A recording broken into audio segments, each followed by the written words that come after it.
ఊబకాయం అనేక అనర్థాలకు దారితీస్తుంది. అధిక బరువుతో బాధపడేవారు ఫ్లూ, న్యూమోనియా వంటి వ్యాధులకు గురై మరణించే అవకాశం 70% అధికంగా ఉంటుందట. అధిక బరువుతో ఉన్నవారు ఆసుపత్రిలో చేరడానికి, అంటువ్యాధులతో మరణించడానికి 70% అధిక అవకాశం ఉన్నట్లు నిపుణులు చెప్తున్నారు. ఇక అత్యంత తీవ్రమైన ఊబకాయం ఉన్నవారు 3 రెట్లు ప్రమాదాన్ని ఎదుర్కొంటున్నట్లు చెప్తున్నారు. బరువును నియంత్రణలో ఉంచుకోలేని వ్యక్తులు తీవ్ర అనారోగ్యానికి గురి కావడం, విస్తృత శ్రేణి అంటువ్యాధుల వల్ల చనిపోయే అవకాశం గణనీయంగా ఉన్నదని పరిశోధకులు వెల్లడిస్తున్నారు. ఇక ఊబకాయ బాధితులకు టైప్ 2 డయాబెటీస్, గుండె సంబంధిత వ్యాధులు రావడానికి కూడా ఆస్కారం ఎక్కువే.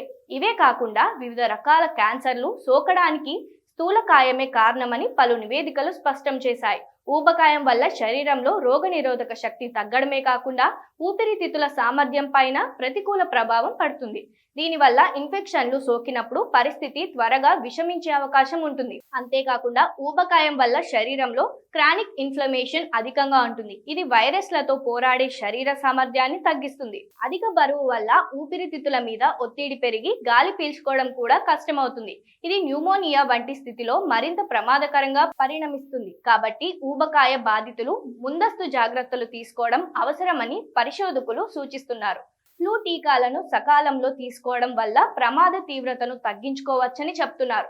పౌష్టికాహారం తీసుకోవడం ద్వారా రోగనిరోధక శక్తిని పెంచుకోవాలని, బరువు తగ్గడానికి క్రమం తప్పకుండా వ్యాయామం చేయాలని అంటున్నారు.